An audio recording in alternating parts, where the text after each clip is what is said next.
하나님께서 오늘 우리에게 주신 말씀은 창세기 31장 30절부터 42절까지 말씀.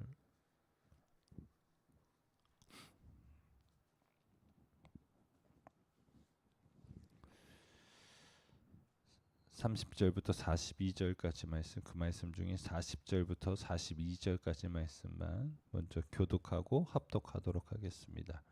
다 찾으셨습니까? 40절부터 42절 교독합니다. 내가 이와 같이 낮에는 더위와 밤에는 추위를 무릅쓰고 눈 붙일 겨를도 없이 지냈나이다.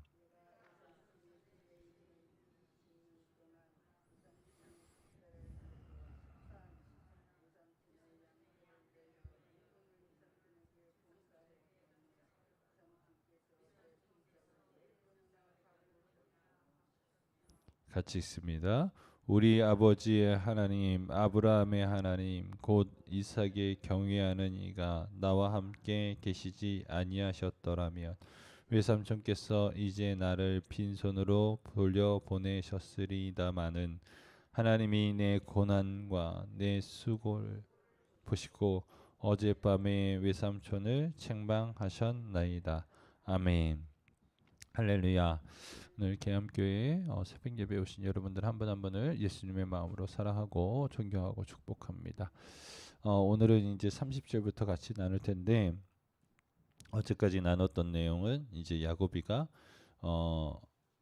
다시금 고향으로 돌아가려고 할 때에 라반이 쫓아왔었던 그런 상황들을 함께 나누었습니다.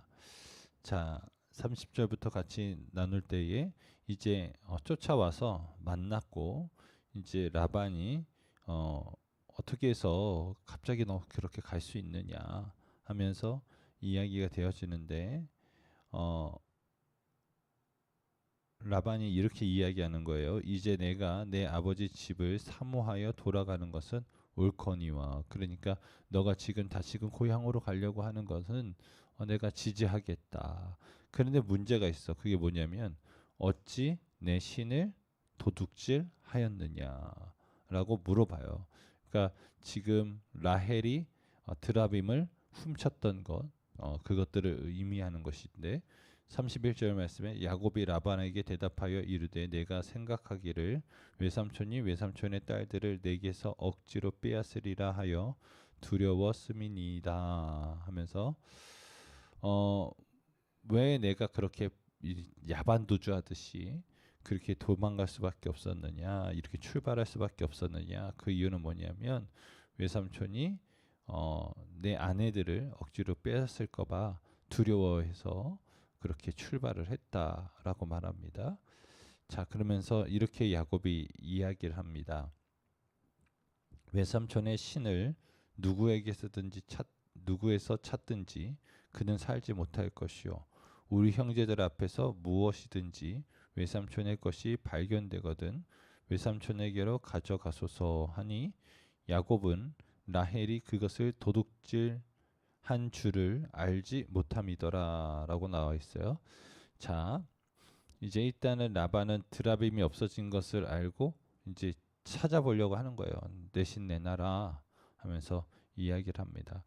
자, 그런데 참 우리가 하나 기억해야 될 것은 뭐냐, 한번 생각해 보십시오. 누군가가 훔치고 때로는 감출 수 있는 신이라고 한다면 그 신이 어떤 능력이 있겠어요?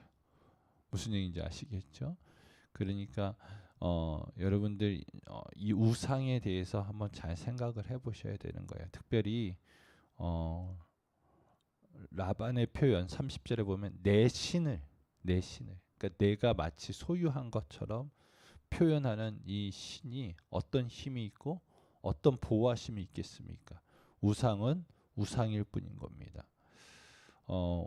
오히려 우리가 그것을 믿기보다는 오히려 저희가 더 무시할 수밖에 없는 그런 고백들이 아닌가 싶습니다.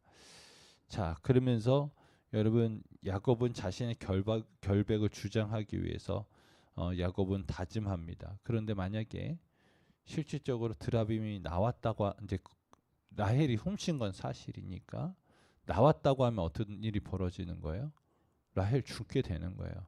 야곱이 다짐했었던 거 이것으로 인해서 라헬은 죽을 수밖에 없었던 거예요. 이는 야곱이가 14년 동안 애썼던 모든 애씀이 사라져 버리는 것이죠. 그래서 여러분 우리가 무엇을 이야기하고 다짐할 때에 신중해야 하는 겁니다. 그래서 여러분 사사기에 보면 입다라고 하는 사사가 함부로 서원하잖아요. 내가 전쟁에서 승리하고 돌아올 때에 나를 맞이한 사람, 나를 첫 번째 응원한 사람, 그 사람 바치겠다고 했는데 그게 누구예요? 딸이지. 무남동녀 외동딸. 당연하지. 우리 아빠가 이기고 돌아왔는데 누가 제일 신나겠어? 딸이 제일 신나는 거지. 그래서 결국 어떻게 합니까? 그 딸을 바치는 거 아니겠어요? 여러분 우리가 하나님 앞에 서원하고 약속하고 하는 부분들을 여러분 신중하게 생각하셔야 돼요. 하나님, 우리가 기도할 때 이런 기도 많이 하잖아요. 하나님 이거 해주시면 제가 이렇게 할게요. 그죠? 여러분 기억하셔야 돼요. 그런 기도 되게 좋은 기도인 것 같지만 한번 기도하실 때 신중하게 기도하셔야지. 하나님과 언약 맺은 것은 우리는 잘 모르겠다고 발뺌할 수 있겠으나 하나님은 기억하세요. 그리고 물으시고 찾으십니다. 자, 그러면서 이제 33절로 넘어가면 라반이 야곱의 장막에 들어가고 레아의 장막에 들어가고 두 여종의 장막에 들어갔으나 찾지 못하고 레아의 장막에서 나와 라헬의 장막에 들어가매 라헬이 그 드라빔을 가져 낙타 안장 아래에 넣고 그 위에 앉은지라. 라반이 그 장막에서 찾다가 찾아내지 못하매 라헬이 그의 아버지에게 마침 생리가 있어 일어나서 영접할 수 없사오니 내 주는 노하지 마소서 하니라. 라반이 그 드라빔을 두루 찾다가 찾아내지 못한지라라고 하는 거예요. 실질적으로 라반이 수색하는 거예요. 내 가신 내놔라, 드라빔 내놔라 하면서 찾아다니는 거예요. 야곱의 텐트도 찾아보고 레아의 텐트도 찾아보고 실질적으로 라헬의 텐트도 찾아봤는데 여러분 이 과정 속에서 하나 우리가 좀 주의해야 할 것은 뭐냐면 라헬의 마음은 우리가 충분히 이해할 수 있습니다. 지금까지 자신의 아버지의 집을 지켜주었던 이 가신을 자기가 이제 타 지역으로 가는데 두려움이 있을 수 있잖아요. 그러니까 이 신이 가져가면 이 신이 우리를 보호해 줄 거야. 내 자식들을 보호해 줄 거야. 나를 보호해 줄 거야. 라고 하는 믿음 가지고 가져가겠습니다만은 여러분 기억하셔야 될 것은 이것은 신앙적으로 봤을 때 영적으로 봤을 때 옳은 것이 아니죠. 첫 번째는 도둑질을 했잖아요. 지금 두 번째는 거짓말을 하고 있는 것이고 그 모든 것들이 여러분 무엇에서부터 시작되어지냐면 두려움에서부터 시작되는 거예요. 무슨 얘기인지 아시겠어요? 두려움과 탐심으로 시작되어졌던 이 라헬의 모습이 여러분 계속해서 끝도 없어질 겁니다. 그렇기에 우리가 기억해야 될 것은 우리의 두려움의 요소와 두려움의 문제를 여러분 잘 극복할 수 있기를 예수님의 이름으로 축원합니다. 그래서 두려운 일이 생기고 여러분 어려운 일이 생겼을 때에 이 원인이 무엇인지를 점검해 보셔야 돼요. 무슨 얘기인지 아시겠어요? 내가 왜 무엇 때문에 두려운지 진짜 두려운 일인지를 하나님 앞에 묻고 점검해 보셔야 되는 거예요. 그래야 여러분 그 문제가 해결되고 회복되어지지 그렇지 않고서 내가 그렇지 않을 거야 백날 다짐해도 100점 100패입니다. 두려움의 원인 무엇 때문에 내가 두려워하는지 왜 그것이 내게 두려움이 되는지를 하나님 앞에 묻고 또 물으셔야 돼요. 자, 그랬더니 이제 안 나오니까 36절에 보면 야곱이 노하여 라반을 책망할세 야곱이 라반에게 대답하여 이르되 내 허물이 무엇이니까 무슨 죄가 있기에 외삼촌께서 내 뒤를 급히 추격하나이까라고 물어봅니다. 내가 무슨 잘못을 저질렀길래 이제 죄가 없으니까 물어보는 거예요. 내가 얼마나 큰 죄를 졌길래 어떤 허물이 있길래 급히 쫓아왔냐고. 급히 쫓아왔냐고. 그러면서 37절에 외삼촌께서 내 물건을 다 뒤져보셨으니 외삼촌의 집안 물건 중에서 무엇을 찾아내었나이까. 여기 내 형제와 외삼촌의 형제 앞에 그것을 두고 우리 사이에 판단하게 하소서. 38절 말씀 여러분 읽어주세요. 시작. 내가 이 20년을 외삼촌과 함께 하였거니와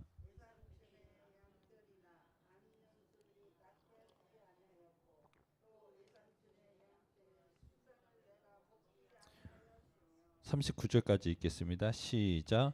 물려 찢긴 것은 내가 외삼촌에게로 가져가지 아니하고 낮에 도둑을 맞았든지 밤에 도둑을 맞았든지 외삼촌이 그것을 내 손에서 찾았으므로. 아멘. 여러분 무슨 얘기인 거예요? 그러니까 지금 야곱 입장에서는 억울한 거죠.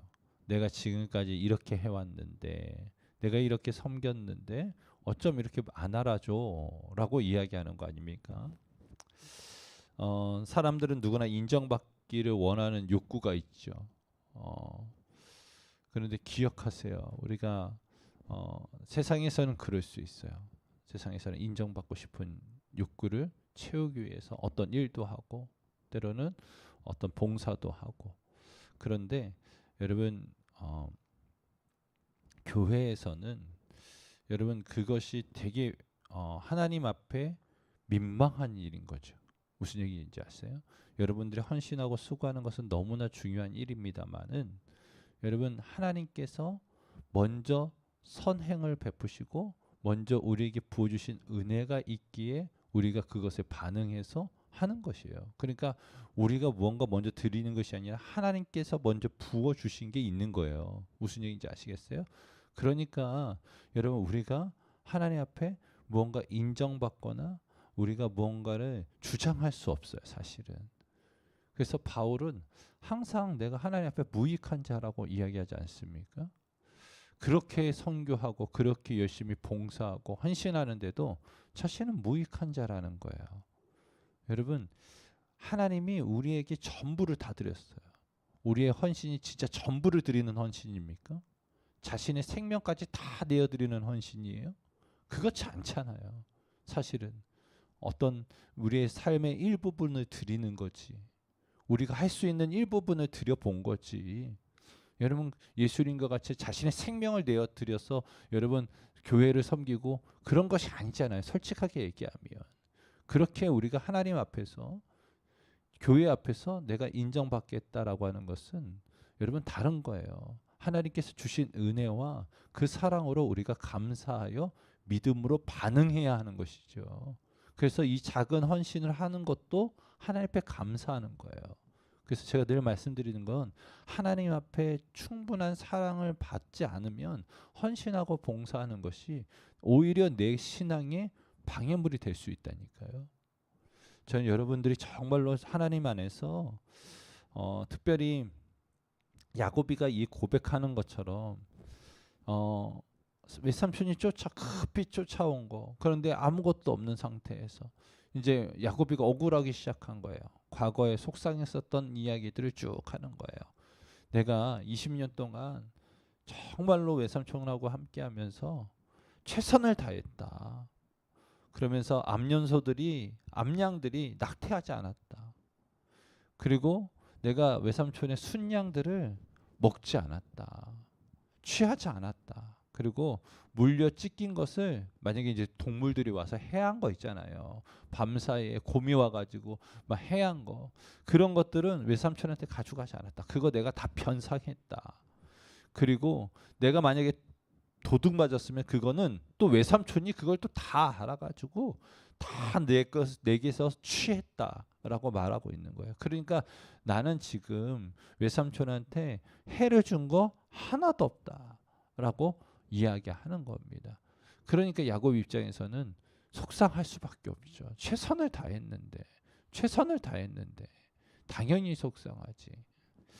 자, 그러면서 40절에 우리가 함께 읽었습니다마는 내가 이와 같이 낮에는 더위와 밤에는 추위를 무릅쓰고 눈 붙일 겨를도 없이 지냈나이다.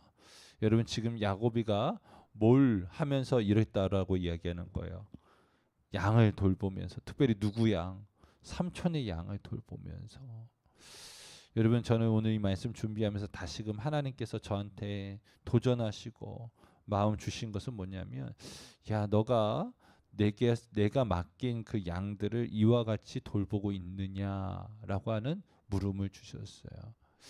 이 질문 앞에 너무나 하나님 앞에 부끄러울 때도 있고, 때로는 하나님 앞에 잠잠해야 되겠다라는 마음을 가질 때가 있는 거죠. 여러분 저는 소망하는 것은 특별히 이 자리에 선교회장님이시든 석장님이든 여러분 이와 같은 마음을 가질 수 있기를 예수님의 이름으로 축원합니다.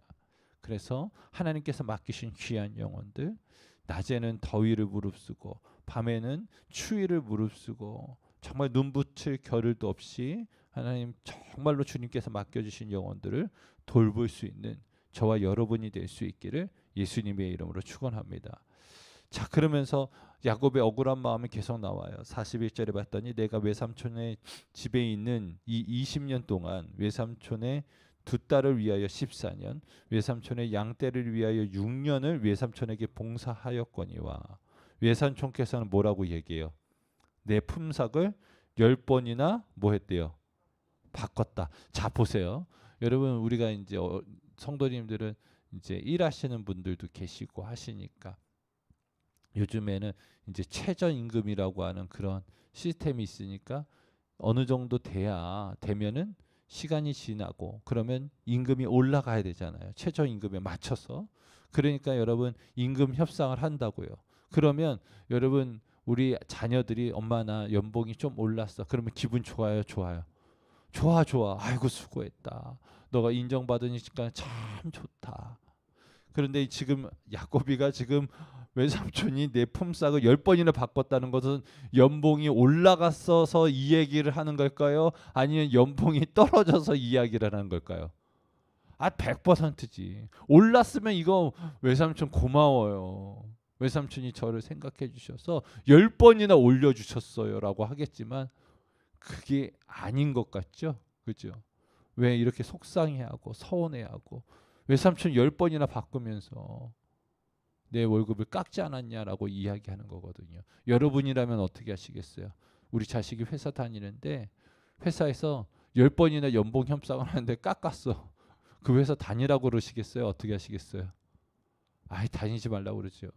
한두 번이야 회사 사정상 그렇다고 하면 이해할 수 있고, 야 그러냐 할 수 있겠으나 여러분 그게 아니라고 한다면 어떻게 해야 돼요? 야 그만둬라. 야 너 그렇게 하면서 몸만 상하고 마음 상하고 너가 그렇게 그런 대우를 받을 존재가 아니다라고 하지 않겠습니까? 사랑하는 성도 여러분, 오늘 이 시간 야곱이가 지금까지 가졌었던 마음 한마디도 안 해요. 그러다가 지금 이 일로 인해서 이야기가 되어지는 거죠. 무슨 얘기인지 아시겠어요? 때로는 우리가 야곱이가 신앙 가운데 연약한 모습들을 보일 때가 많이 있어요. 그럼에도 불구하고 야곱이가 어떻게 합니까? 외삼촌의 이 부당함에 대하여서 동네방네 떠들어대지 않았어요. 무슨 얘기인지 아시겠어요? 그거를 가지고 여러분 이제 고향 앞으로 출발할 때도 속상하고 서운하고 화난 마음들 표현하지 않았어요. 출발을 했는데 외삼촌이 지금 쫓아와서 너 그냥 막 뒤지네 뭐 하네 하니까 어떻습니까? 그렇게 억울함이 튀어나오는 거예요. 억울함이. 무슨 얘기인지 아시겠습니까? 여러분 안에도 그런 것이 있을 수 있죠. 살아오다 보면 억울함이. 그 딱꼭질하면 옛날에 어른들은 그랬어요. 뭐 훔쳐먹었냐. 맞아요? 맞아. 우리 동네만 그래요? 아니면 여러분들 자라오실 때도 그런 얘기 들어보셨어요? 맞아요? 제가 초등학교 2학년 때 탁국질을 하니까 어떤 이제 저희 같이 동네 사시던 아주머니께서, 옛날에는 아줌마들끼리 모여가지고 이제 막 양파도 다듬고 막 파도 다듬고 막 그랬었잖아요. 우리 엄마 옆에 있는데 갑자기 딱국질하고 있는데 갑자기 너 뭐 훔쳐먹었어? 그러는 거예요. 그래서 그냥 맨 처음에 웃었는데 계속 이야기하는 거예요. 얼마나 억울한지. 난 먹은 게 없는데 제가 뭐 훔쳐 먹었다고. 또 아줌마가 워낙에 좀 익살스러우신 분이셨어요. 그러니까 준성이가 뭐 훔쳐 먹었다고. 뭐 훔쳐 먹었어요. 그러니까 그 아주머니 입장에서는 빨리 그걸 끝내게 하기 위해서 그렇게 하셨는지 모르겠습니다만은 저는 그게 그냥 그렇게 서운했어. 어렸을 때 그래가지고 밤에 서운해가지고 울었던 것 같아요. 잠자다가 그게 떠올라가지고. 그래가지고 엄마가 놀래가지고 왜 그러냐고. 그래서 내가 안 훔쳐 먹었다고. 안 훔쳐 먹었다고 그랬었던 것이 있는데, 여러분 그런 일이 있을 수 있죠. 그런 일이 있을 수 있죠. 여러분 그런 마음은 그리스도인이 되면 어떻게 하느냐, 하나님께 가지고 나오는 거예요. 그리고 하나님 앞에 기도하는 거예요. 하나님께서 그것을 들으시고 풀어주시는 줄 믿으시길 바랍니다. 자, 그러면서 41절 말씀에 우리 아버지 하나님, 아브라함의 하나님 곧 이삭의 경외하는 이가 나와 함께 계시지 아니하셨더라면 외삼촌께서 이제 나를 빈손으로 돌려 보내셨으리나마는 하나님이 내 고난과 내 손의 수고를 보시고 어젯밤에 외삼촌을 책망하셨나이다. 무슨 이야기인 거예요? 지금 10번이나 바꾸어서 여러분 사실은 내 손에 가질 게 없을 정도로 라반이 아주 그냥 강팍하게 한 거예요. 강팍하게. 무슨 얘기인지 아시겠습니까? 그러나 여러분 누가 아세요? 누가 아세요?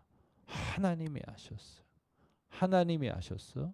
그래서 어떻게 해요? 하나님께서 수고와 내 고난과 내 손의 수고를 보시고, 할렐루야.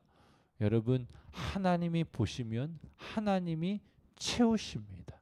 하나님이 더해 주세요. 여러분 이게 뭐예요? 은혜인 거예요.